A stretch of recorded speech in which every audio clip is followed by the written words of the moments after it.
In the early 90s, Sega created the video game mascot Sonic the Hedgehog, and soon he became someone that could give Mario a run for his money. Like with all popular video game franchises at the time, Sega would use other forms of media to, more or less, promote the Hedgehog, such as cartoons and comics. Which brings us to today's review. Now, I am not talking about the original comic used to promote the first game. That's something for another day. Sega licensed the comic rights, at least in America, to Archie Comics. Yeah, the comic company that features two women fighting over the titular character, and they created a 4-part miniseries, or limited series, starring Sonic the Hedgehog. And we are starting with issue 0. Why is this issue numbered 0? I honestly don't know. It's probably a comic related thing or something. I should point out that technically, the first thing ever printed that's Archie Sonic related is issue 1/4. However, not only does issue 0 reprint that 6-page story,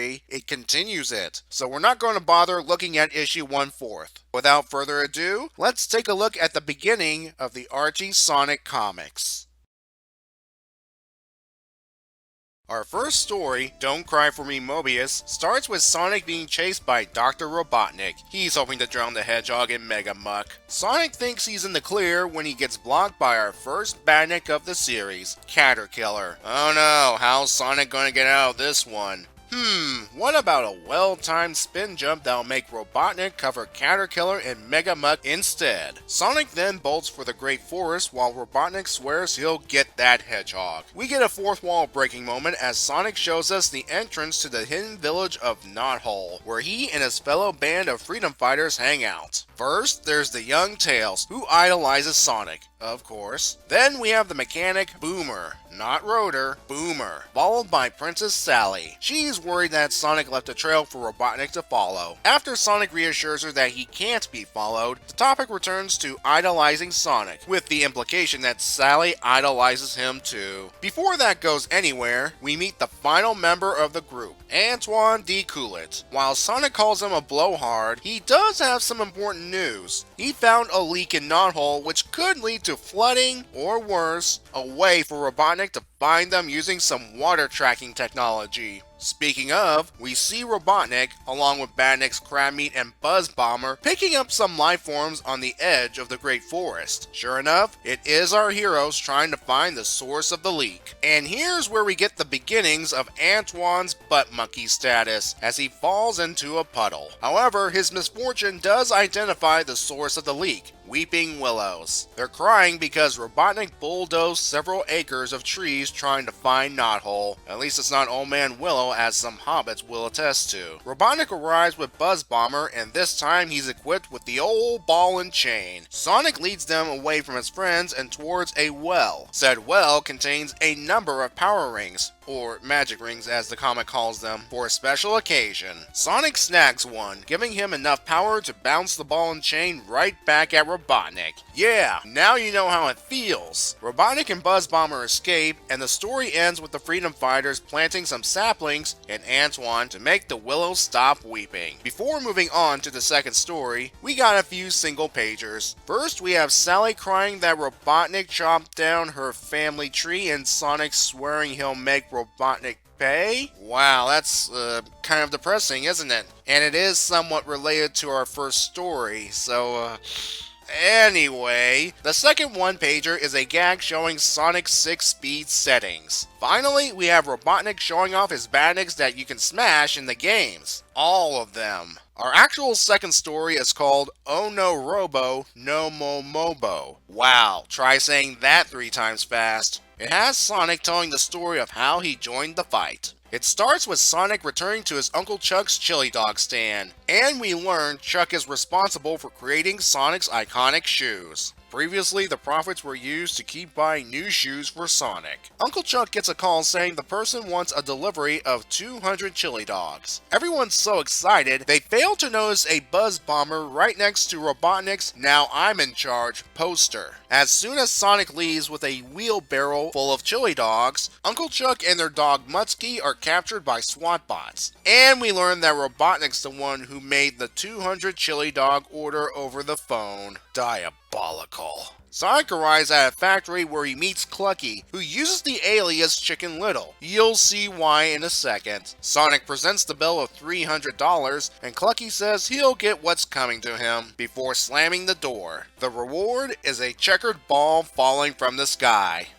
Get it? Luckily, Sonic's speed saves him from sharing the fates of the chili dogs. Sonic returns to the chili dog stand only to find SWAT bots dismantling it. Sonic instead dismantles them. Going through the wreckage, he finds out they came from the same factory he just left. And we cut back to the factory. As Sonic's about to rescue his uncle and dog, not to mention collect the money for the 200 chili dogs, someone approaches him from behind. It's none other than Princess Sally Acorn. She warns him not to go in all willy-nilly or else buzz bombers will fry him. She also informs Sonic where Uncle Chuck and Mutsky have been taken to. They head over to another facility where Robotnik has turned Uncle Chuck and Mutsky, along with other people, into robots. And by robots, I mean spiraled-eyed, brainwashed slaves. Sonic cannot snap his uncle out of it, and in his anger, he runs so fast, he creates a tornado in the area. Sonic and Sally escape, and Sally leads him to the Great Forest where she has organized a band of rebels in a hidden area. She invites Sonic to join the team. Hey, if it means saving these people, including his family, and getting to take another swing at Robotnik, plus possibly getting some money out of him, he'll happily join. And that, according to Sonic, is how he became a freedom fighter. The issue itself ends with a one-pager giving us a closer look at Sonic's shoes Uncle Chuck made.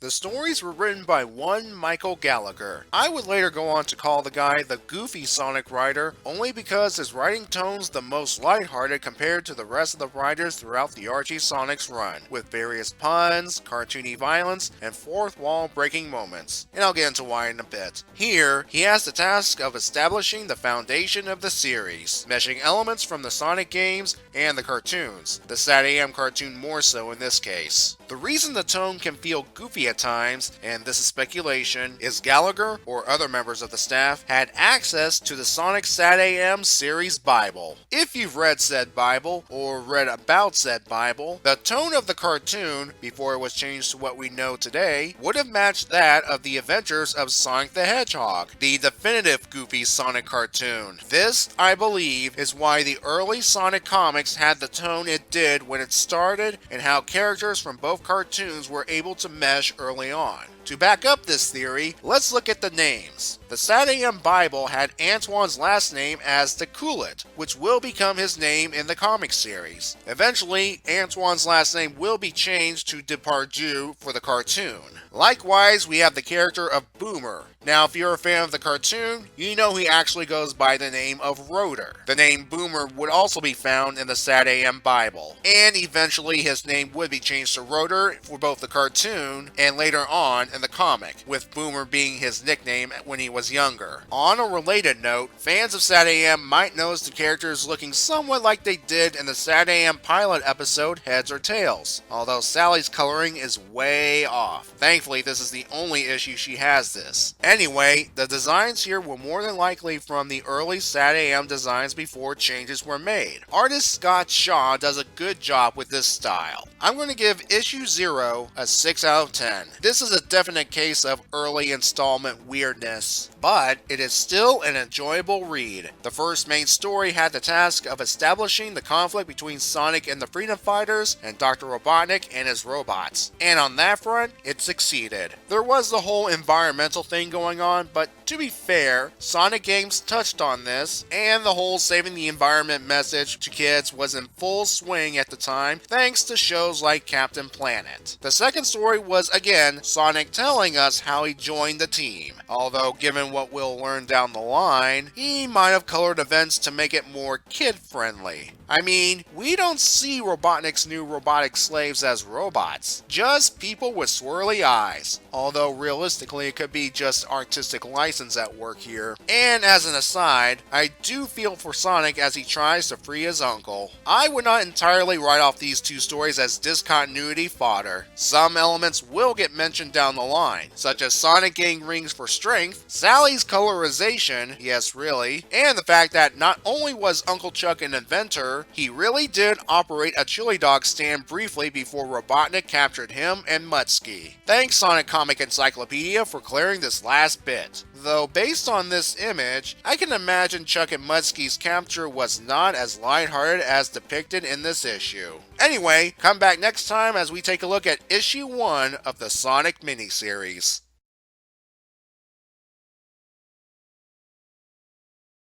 I don't know what's worse for Antoine, falling into a puddle of tears or being planted into the ground by his colleagues.